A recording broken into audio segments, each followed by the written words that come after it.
scene? Looking forward to hearing you and Ron.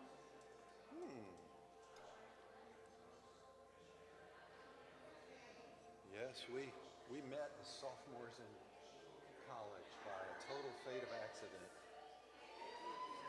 And we just happened to click. I like when people help. And we both transferred into the art school at the end of the semester.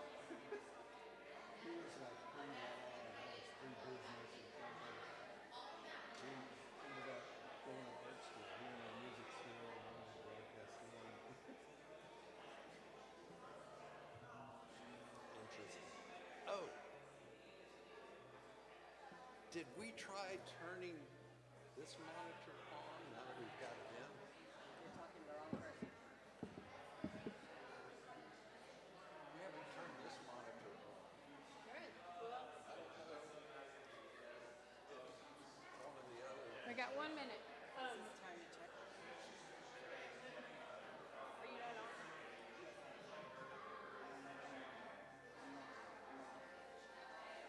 I'll go check it. Which one is this? She's on the piano mic.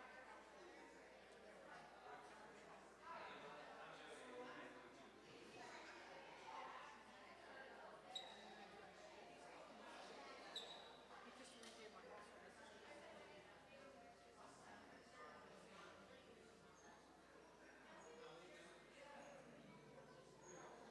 this is the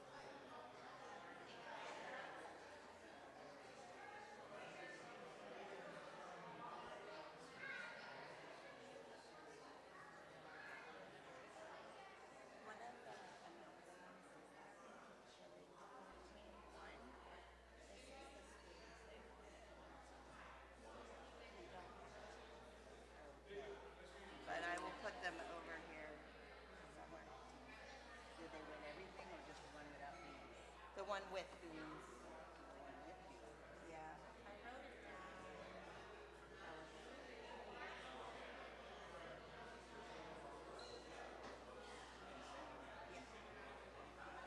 So here are the spoons. If you want to show the spoons, you can. Okay, just stick them right here. Okay. You don't have to. Okay.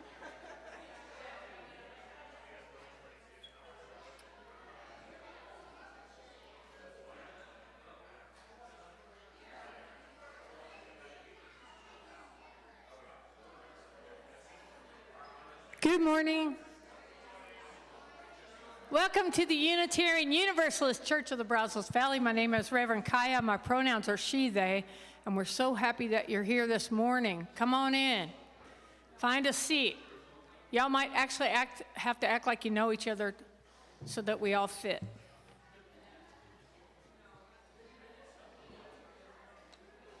There's some seats down front.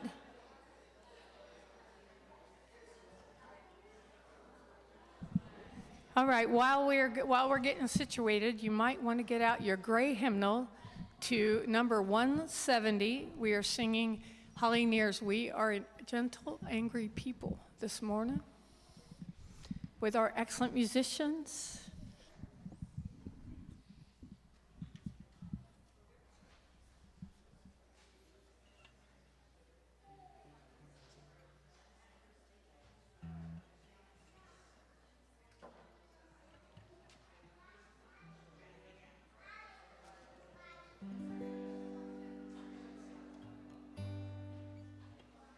We are a gentle, angry people, and we are singing for our life. We are a gentle, angry people, and we are singing for our life. We are justice-seeking people. We are a justice-seeking people, and we are singing for our lives. We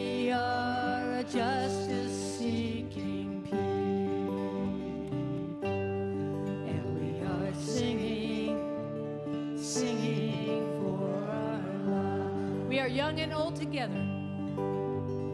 We are young and old together, and we are singing, singing for our life. We are young and old together, and we are singing, singing for our life. We are a land of many colors. We are a land of many colors, and we are singing, singing for our life. We are a land of many colors, and we are singing, singing for our life. We are gay and straight together, and everything in between. We are gay and straight together, and we are singing, singing for our life. We are gay and straight together, and we are singing, singing for our life. Let's have some harmony and do it a cappella. Here we go. We are a gentle and people, and we are singing, singing for our lives. We are a gentle, lovely people, and we are singing, singing for our lives. Thank you for singing.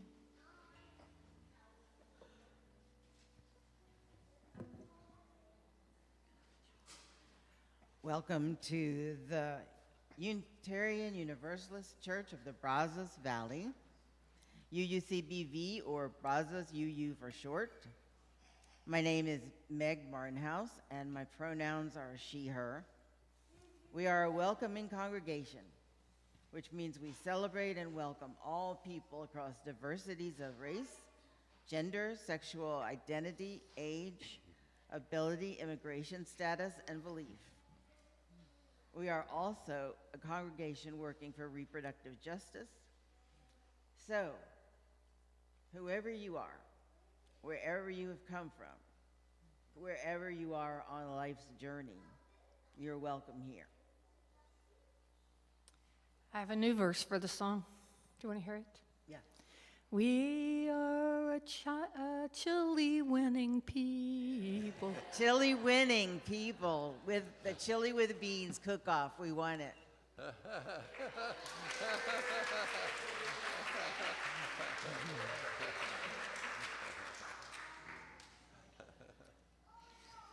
Our quote this morning, our call to worship, comes from the fabulous actor, activist, and founder of ACT UP, Larry Kramer.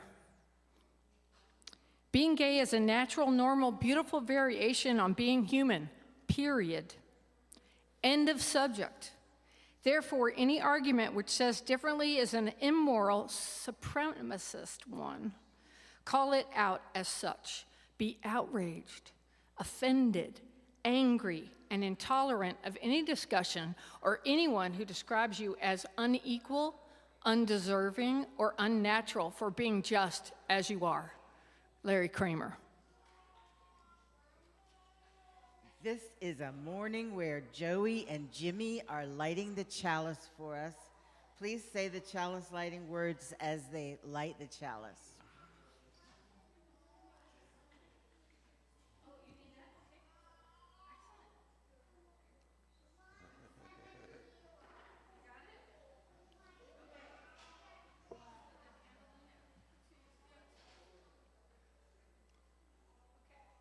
We light this chalice, symbol of our Unitarian Universalist faith, as a beacon of hope for all who seek justice, dignity, and compassion, and in celebration of the life of truth and meaning we share together.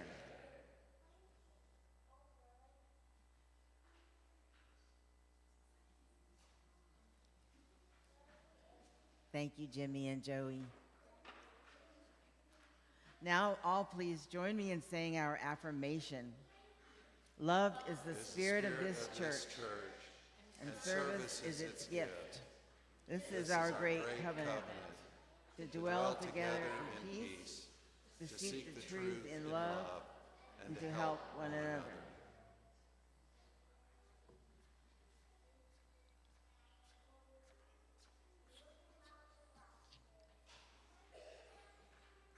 As Unitarian Universalists, we believe there is a spark of the divine in every being on the whole entire universe, including all of us.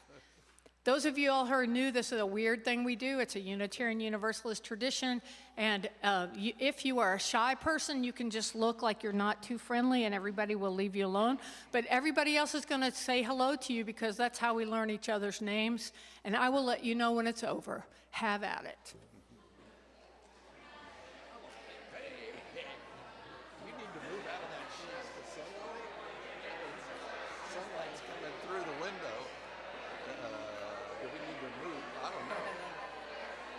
Okay, so is this him after the...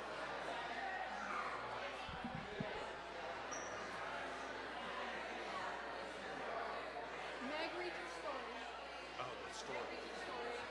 Me and Andrew sing this little line of mine a cappella. Then you all play it. Okay. Do you want to sing? I guess we can sit back here again.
our book this morning. If you'll find your seats. Oh, Meg, are you going to read the story of For All Ages today? I am going to read the story of all ages today. Did you write that story? I did write this story. Did you draw all the pictures? I did draw all the pictures in the story. I'm so excited. Thank you. Okay, this story is called The Couch of the Grand Cockalorum. Dedicated to the Karma Fairies Chaos Cats, and to all of you who will now be able to say, oh yes, Henry, there you are. Also to the Unitarian Universalists' children who are good at learning and who will one day be in charge of quite a lot. And to Kiya, who helps me dream and then makes those dreams come true.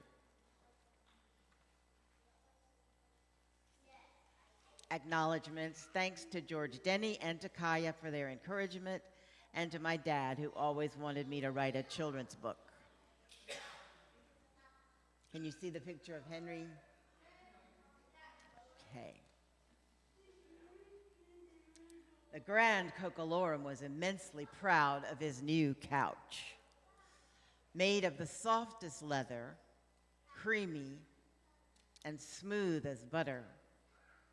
It sat softly glowing in an inner chamber of his private quarters. He looked forward to napping on it in the late afternoons, being cradled by its deep cushions, dreaming dreams that would help him govern the land with majesty and decorum.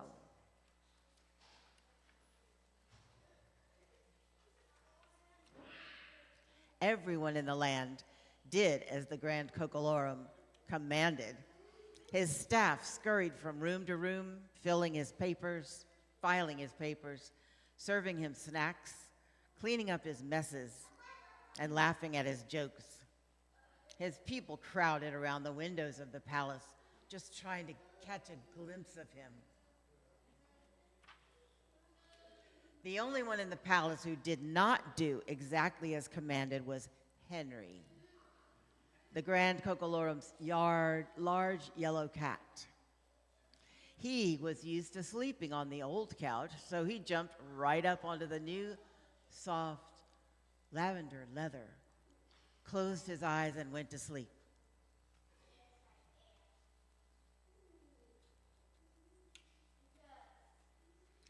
No, no, no, no, Henry, shouted the Grand Cockalorum. You are not to sleep on this couch. You have your own spot in the corner of the rug, and you are to sleep there. We will keep this new couch simply perfect, with no yellow hair and no claw marks. The Grand Cockalorum explained the new rules to Henry several times, but when he came into the inner chamber after a hard day at work, he would find Henry asleep on the new couch. Hearing the Grand Cockalorum come in, Henry would open one yellow eye, give him a look, and then close it again. The Grand Cockalorum got jumping mad, fist clenching mad. When he jumped up and down, the decorations on his hat and the long toes of his shoes jiggled crazily. I am the Grand Cockalorum, he shouted. You have to do as I say, Henry. Henry's whiskers twitched as they slowly descended from the smooth lavender cushions. He decided to teach Henry a lesson, setting mouse traps on the cushions. He said to himself, so there, Henry will get a big pinch, and then he won't hop up there anymore, and I'll be able to keep my couch simply perfect. While he was in the throne room at work, Henry swiped at the mouse traps with his paw, knocking them to the floor, where they snapped shut on empty air. After work, there Henry was, sleeping on the couch, mousetraps all over the floor, regarding the grand cockalorum with dreamy yellow eyes, full of the thoughts that came from being cradled in soft leather. The grand cockalorum shrieked for a servant to come gather up the mousetraps, and then he ordered some big metal traps with sharp teeth. Trembling, the servant set the cruel traps on the soft leather couch. Henry watched with glowing eyes. That afternoon, he ran to the inner chamber, hoping the cat had seen the traps and stayed off the couch. One of the big traps lay sprung on the floor, and curled up on the cushion where it had sat was Henry, purring in his sleep. The grand cockalorum snapped. He was the ruler of almost everything, and it was unbearable that he could not be the ruler over this one warm and purring cat.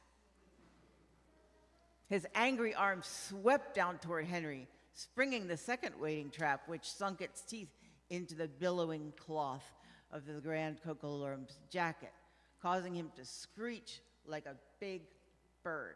What do you think that sounded like?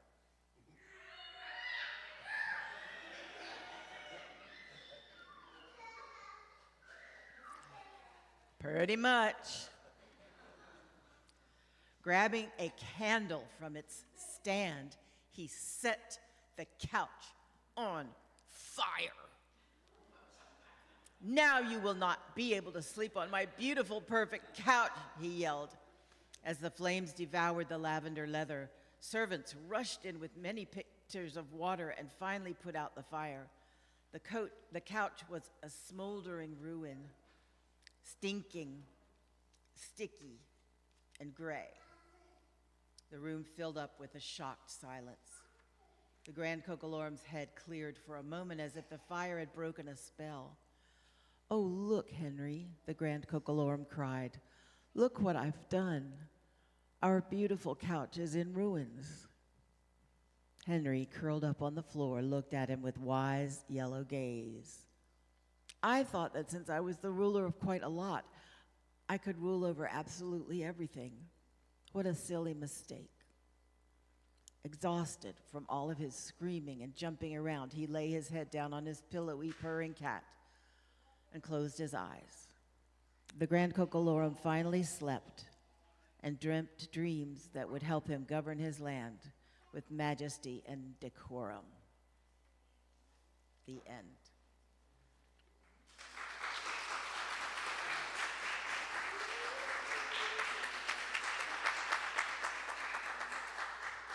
And now if Joe and Andrew and Ivy would come and help me sing, we're going to sing This Little Light of Mine, and all the kids can go to the classes. Follow Allison back there. She's in the Fred. Help yourselves that way. You ready? Share, please. Well, this little light of mine, I'm gonna let it shine. This little light of mine, I'm gonna let it shine. This little light of mine, I'm gonna let it shine. Let it shine, let it shine, let it shine. Yeah. Thank you, Joe. Thank you, Andrew. Thank you, Ivy. Thank you, Ron. Thank you, Ken. Good music. Thank you, Meg, for telling the story. Awesome.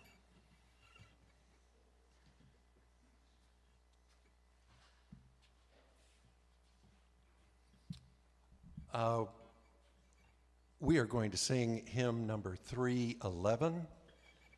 Yeah, 311, Let It Be a Dance. I was informed that we had a request for this song. Someone had wanted us to do this.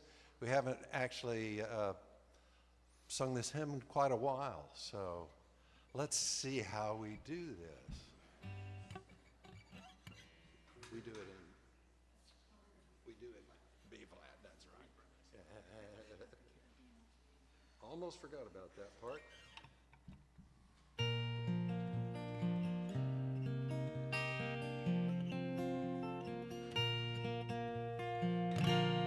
Let it be a dance we do. May I have this dance with you? through the good times and the bad times too. Let it be a dance, let a dancing song be heard. Play the music, say the words, fill the sky with sailing birds. Let it be a dance, let it be a dance, let it be a dance. Learn to follow, learn to lead. Feel the rhythm, feel the need. Like a Greek buzzard seed, let it be a dance. Let it be a dance we do. May I have this dance with you through the good times and the bad times too. Let it be a dance. Everybody turn and spin. Let your body learn to bend.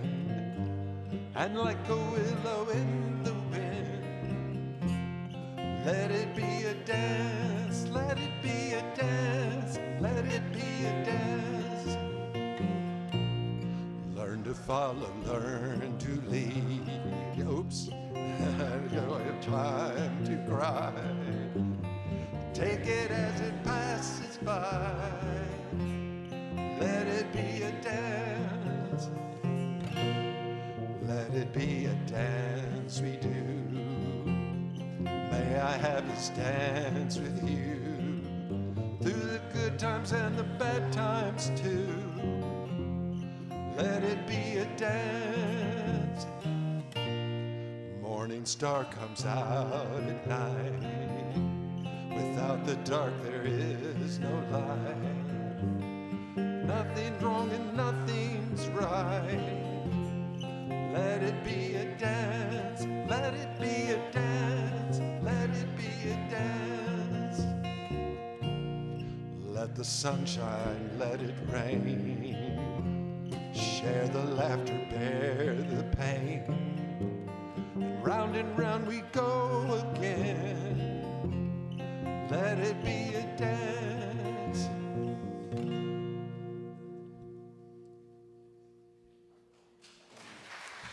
Thanks for singing. That sounded lovely. You all, this is the time in our service where we light candles for our joys and our concerns. If you are a praying person, you can do that silently where you're at. If you just want to listen to your own heart and get a sense of what's going on, this is a good time to do that. Obviously, we have incredible musicians to play. If you've not been familiar with how we light the candles, just watch, and everybody will stand up and come around, and you will get the gist very quickly. I'd like to, before we get started, I'd like to introduce, this is a friend of mine, Ron White. He's from Vermont, and we met as sophomores in college, and we've kept in touch and inspired each other and led each other astray many times. So.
Hey, Ron White.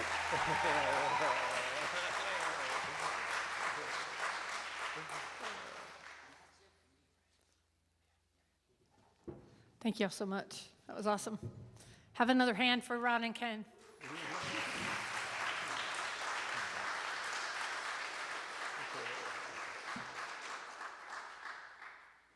So the sign out front says, "Act up."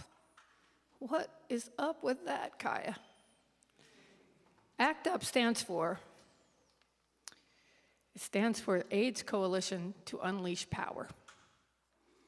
In the 80s and 90s, the movement by ACT UP was the only thing that saved thousands and thousands of lives and kept the AIDS epidemic from being COVID on steroids. So I'm talking a lot today about a man named Larry Kramer. He was a playwright and activist, and he was a co-founder of ACT UP. And I have another quote of his to start us out. So silence in the face of injustice is complicity. Let us open our hearts to the cries of those who suffer and find the courage to act. This is the week that we hold our annual Trans Day of Remembrance. We had a service here that celebrated the lives and mourned the loss of the hundreds of people that we lose all around the world because of their identities, their non-binary identities, their trans identities. And so if you walked in and you got chalk on your feet from the trans flag, that's why it's out there this week. So Larry Kramer, he was a fierce, uncompromising writer and activist whose passion and outreach helped ignite the modern movement for AIDS awareness and justice. As a co-founder of both the Gay Men's Health Crisis and ACT UP, he became one of the most influential and often controversial voices demanding that government, medical institutions, and the public confront the AIDS crisis with urgency and compassion. His work, from searing essays to powerful plays like The Normal Heart, challenged complacency and galvanized a generation to fight for their lives and the lives of others. Larry Kramer didn't wait for the world to change. He demanded it. In the 1980s and early 90s, the AIDS crisis unfolded with devastating speed, marked by fear, stigma, and government inaction as thousands of mostly gay men, alongside intravenous drug users, hemophiliacs, and later women and children, fell ill and died. Hospitals overflowed, families struggled with shame and grief, and preachers in some churches, maybe you're familiar with them, got up and said that God did this on purpose. Idiots. Hospitals overflowed, families struggled with shame and grief, and the communities created their own networks of care as public institutions failed to respond with the urgency. Activist groups like ACT UP rose to challenge the political neglect and pharmaceutical delays, staging bold strategic protests that transformed public awareness and forced life-saving changes in research, in treatment, access, and policy. It was a time of profound loss, extraordinary courage, and the birth of a new era in health justice. I had a friend who had an AIDS diagnosis, which was a death sentence before they came up with a cocktail. And so he got his life insurance, he cashed it in, and he started spending it, and we had some incredible parties. And then the cocktail came, and suddenly, he had spent all his life insurance. But he's still around. So, ACT UP, the AIDS Coalition to Unleash Power, was founded in March of 1987 in New York City after a speech by Larry Kramer at the Lesbian and Gay Community Services Center. While Kramer is the best-known catalyst, ACT UP did not have a single formal founder. Its early formation came from a collective of activists who met after his call to action.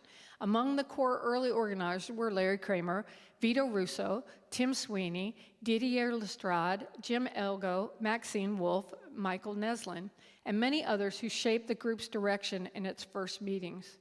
ACT UP was, from the beginning, a decentralized, leaderless movement built by a broad coalition of activists responding to the AIDS crisis with urgency and direct action. Kramer and the other activists were often seen as combative, angry, relentless. But that anger was moral, spiritual. The world is not kind to those who are silent. ACT UP reminds us that love is not always gentle. It is fierce when lives are at stake. It is not a time to apologize for your identity. It is a time to go, what do you mean? Of course I'm okay. Of course I'm the way God made me. What are you talking about? And be a little bit, push back a little bit. We have to protect the people in this room from the people who might want to, for whatever reason, mostly ignorance, attack us. The question is not whether you are afraid, it is whether you will act despite the fear. Do not wait for permission to love. Do not wait for permission to act. The world cannot wait. Activism is love in action.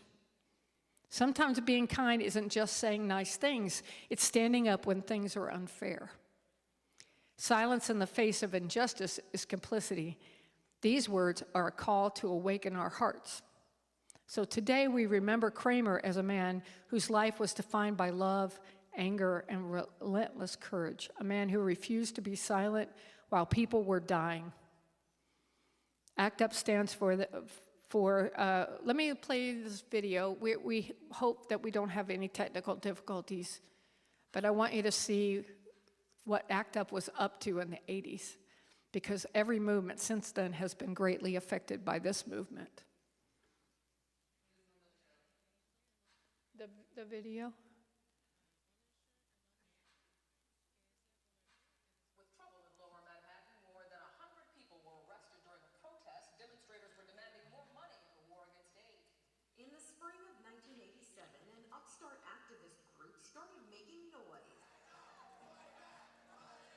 and changes to help people with HIV/AIDS. Well, ACT UP was the AIDS Coalition to Unleash Power. It was a direct action political activist group that started in March 1987. My name is Sarah Schulman, and I'm the author of Let the Record Show, a political history of ACT UP New York, 1987 to 1993. Schulman, a journalist and former ACT UP member, says the group accomplished a lot in a short period of time at the height of the AIDS crisis. In 6 years, ACT UP achieved incredible victories for people with AIDS. Some of the most outstanding wins were that ACT UP forced pharmaceutical companies and the government to change the way they research medications for AIDS.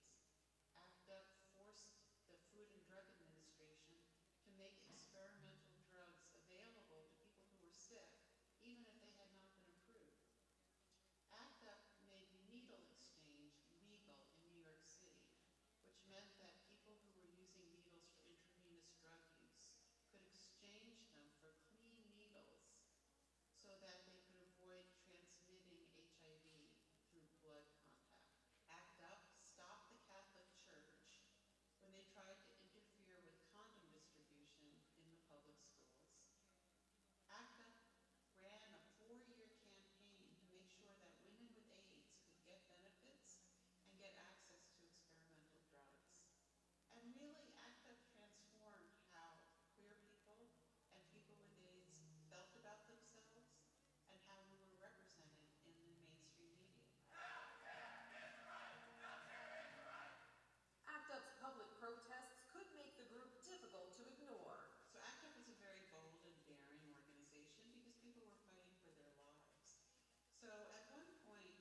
changing moment in gay politics and in queer power, because it was really the first time that people with AIDS stood up to such a fixed, large source of power in New York City as the Catholic Church. Treatment for HIV/AIDS has improved dramatically since the 90s. But because HIV/AIDS still exists, ACT UP still exists to advocate for healthcare reform and research, as well as further rights of people with HIV/AIDS. And the early years of ACT UP may serve as a template to other activist groups. I think the most important takeaway is to be focused on concrete goals, to educate yourself so that you are the expert, to design the solution that's reasonable, winnable, and doable, to present it to the powers that be, and if they refuse, to do creative, nonviolent civil disobedience so that you can communicate to the public through the media and pressure institutions to change. This is Inside Edition Digital.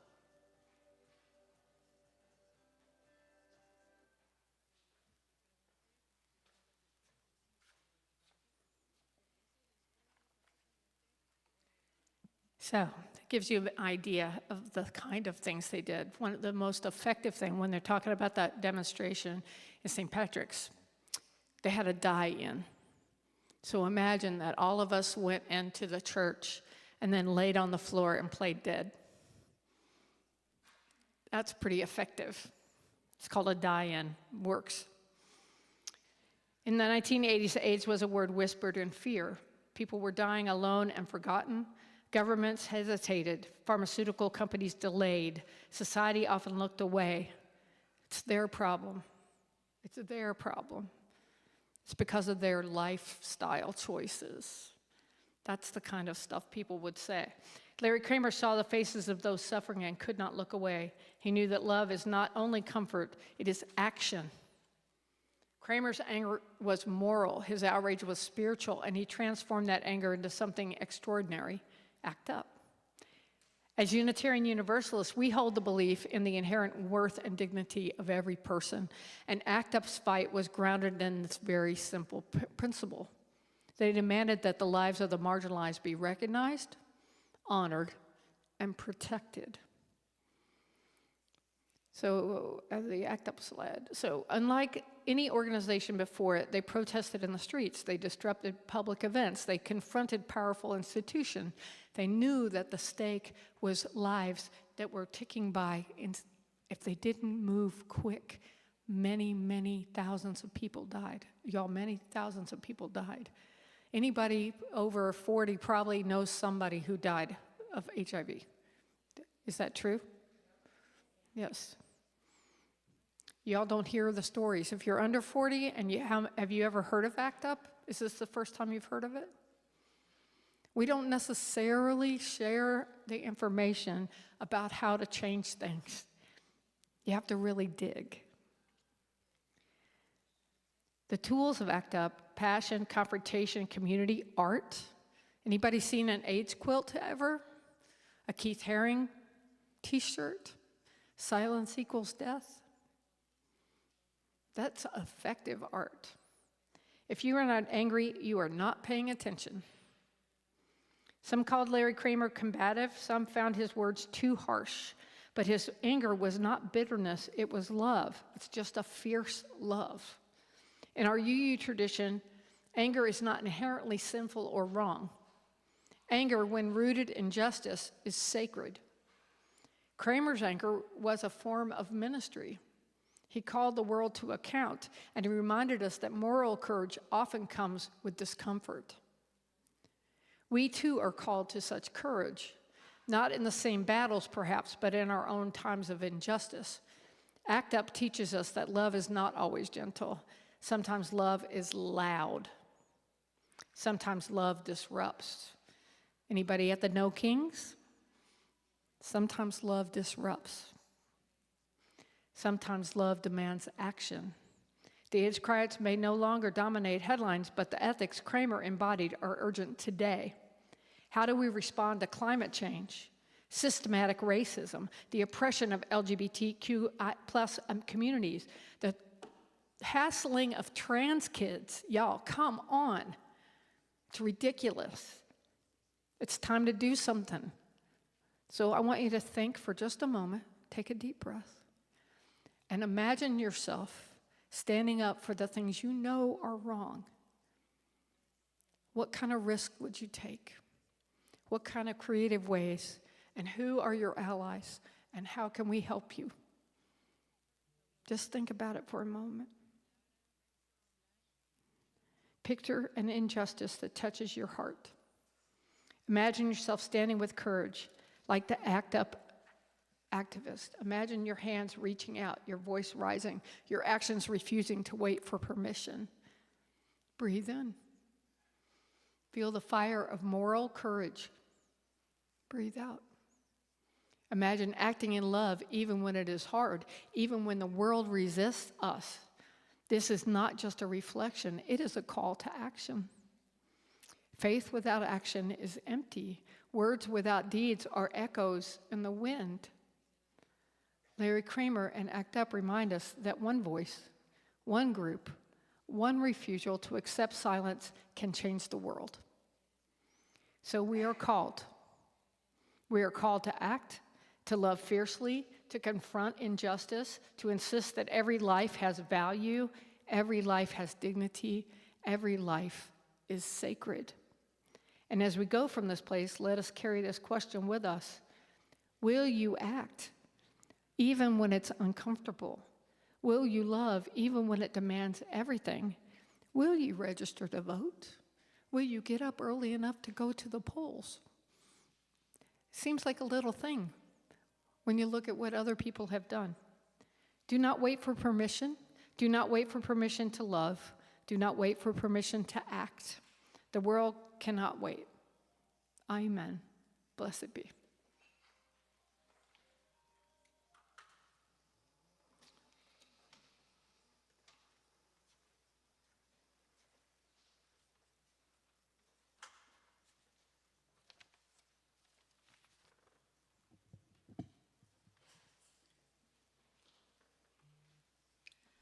Now let an offering be taken to sustain and strengthen this place, which is sacred to so many of us.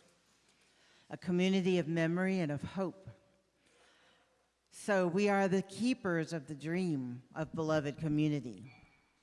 This church shares the proceeds of the offering plate donation every week to help support important nonprofit organizations with which we work. The 4 groups we voted to support with this year's donations are Tiny Hope Village, Brazos Interfaith Immigration Network, the Pride Center, and Unlimited Potential. We vote on this every May at our congregational meeting. Please be as generous as you can.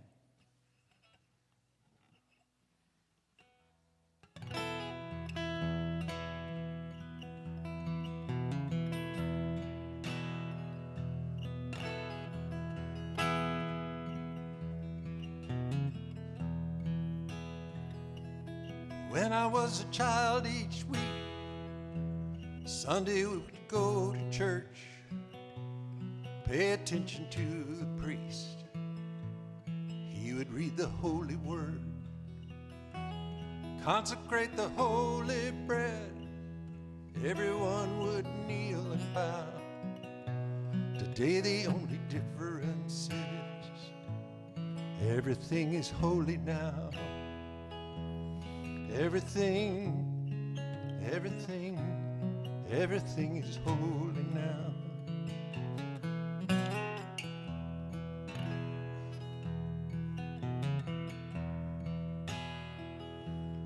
When I was in Sunday school, we would learn about the time Moses split the sea in two, and Jesus made the water wine. I remember feeling sad. Miracles don't happen still. But now I can't keep track, 'cause everything's a miracle. Everything's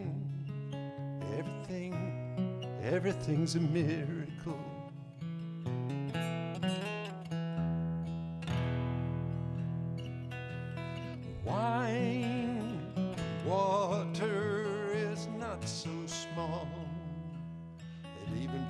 magic trick as anything is here at all.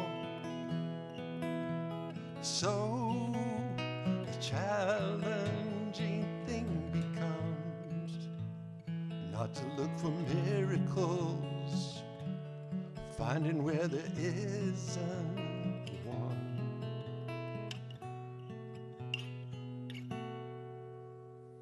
When holy water was rare at best, it barely touched my fingertips. But now I gotta hold my breath like I'm swimming in a sea of it. Used to be a world half there, heaven's second-rate hand-me-down, but I walk it with the reverent air. Everything is holy now.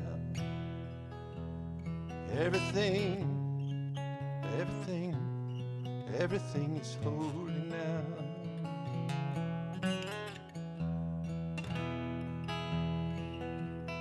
Read a questioning child's face.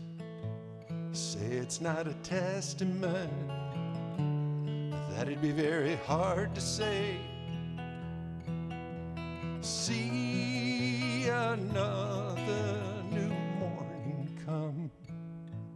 Say it's not a sacrament, I tell you that it can't be done.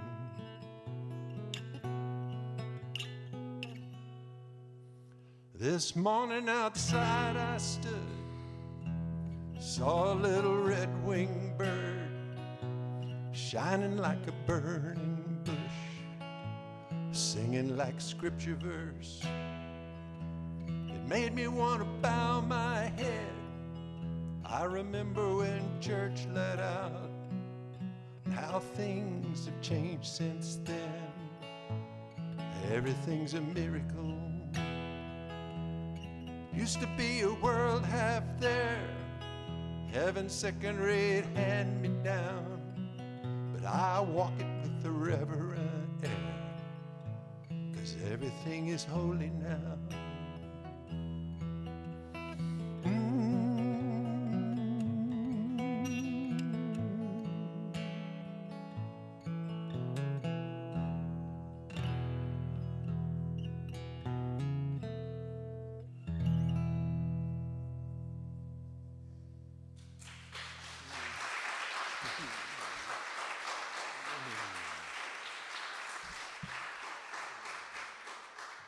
Thank you, Ken.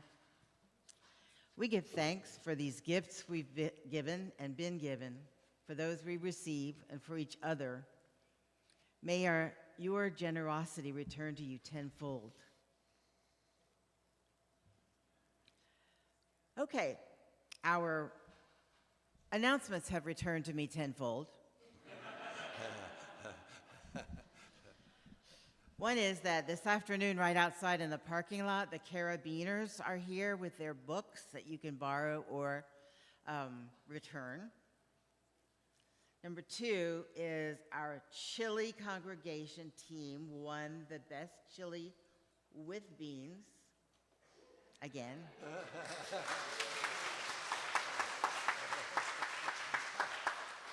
We are proud of them.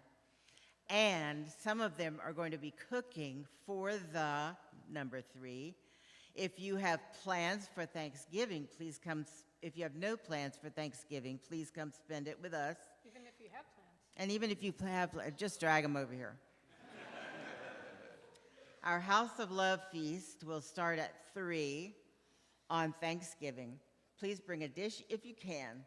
If you don't bring a dish, you're still invited. Everyone is invited because there will be plenty of food. You know how we are.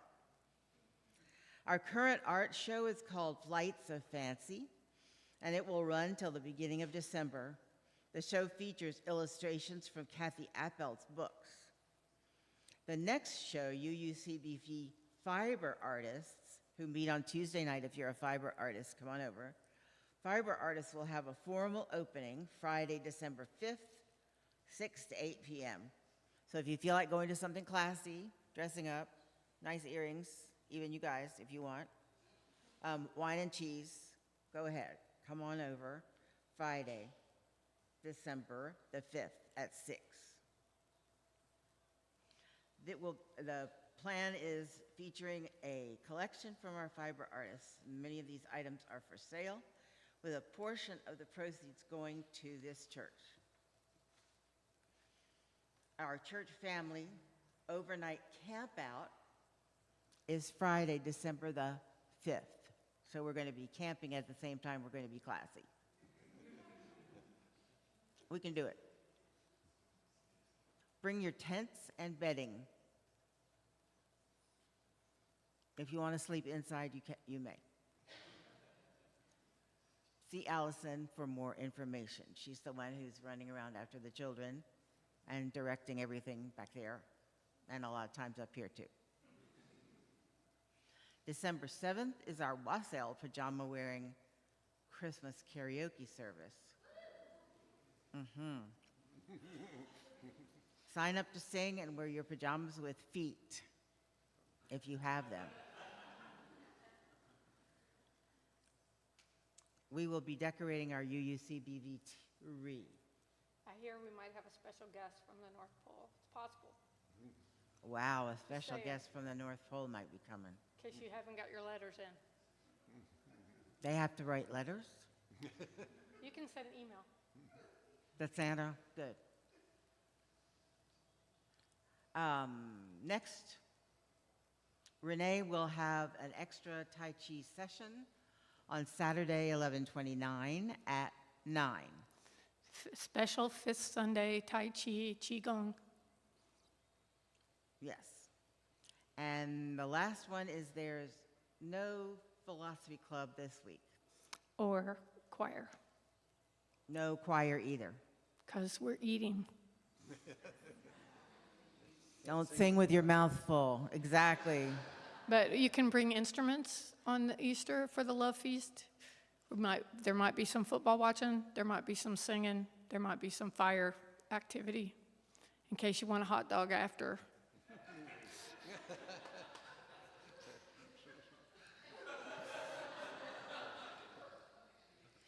And there's only one couch in this whole building, so sign up for it early.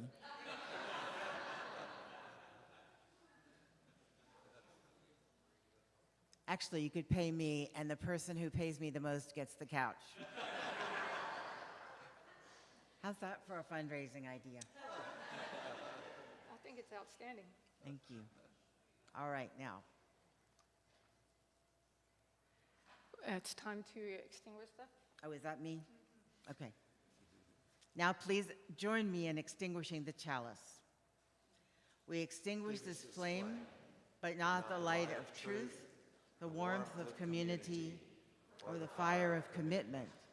These we carry in our hearts until we gather together again.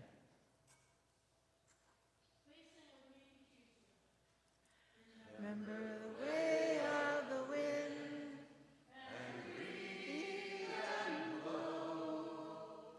Remember the way of the fire, sparkle and glitter and glow.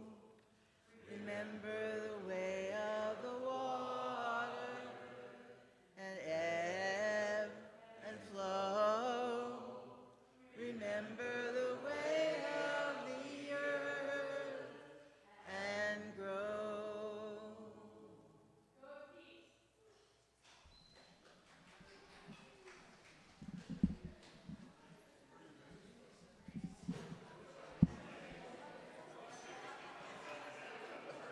Good job. Good job. Good job, you.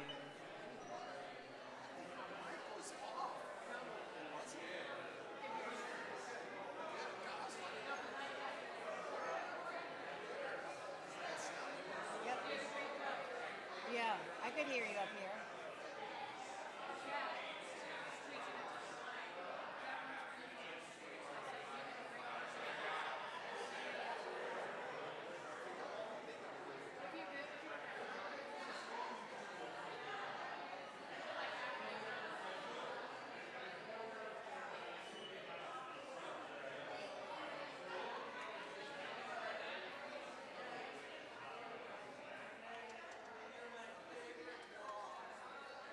My favorite what? A walk. Thank you, Carolyn.